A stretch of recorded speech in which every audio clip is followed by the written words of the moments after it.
এই যে জ্বর আইছে, হ্যাঁ এনো তো আমি সেবা যত্ন করতেছি, কইতাছেন যে বিদেশ যাবেন গা, হ্যাঁ কেটা দেখবো আপনারে।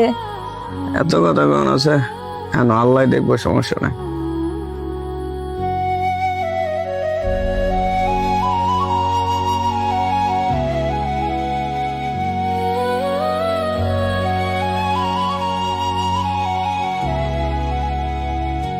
কি ভাই, মন খারাপ নাকি?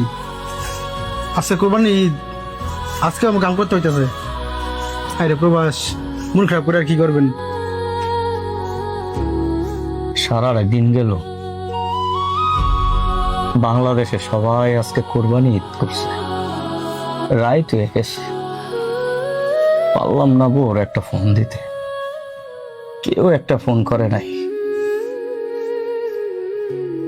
আজকে মায় যদি বাচ্চা থাকতো সবার আগে ফোন করত,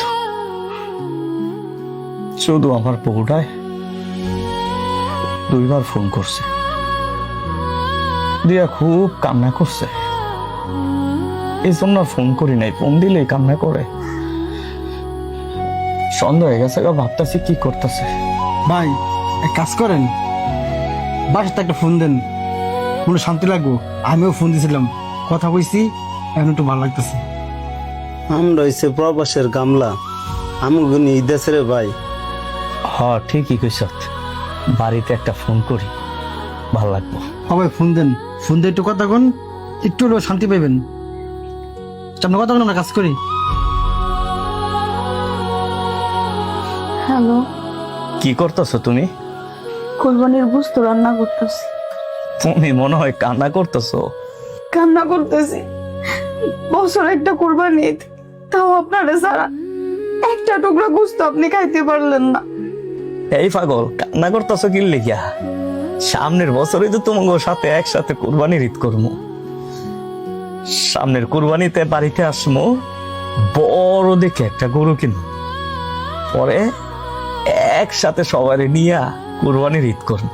আপনারে যারা পরিবারের প্রত্যেকটা লোক খাইতেছে, আমিও তো চেষ্টা করতেছি, কিন্তু আমার যে গলা দিয়ে নামতেছে না।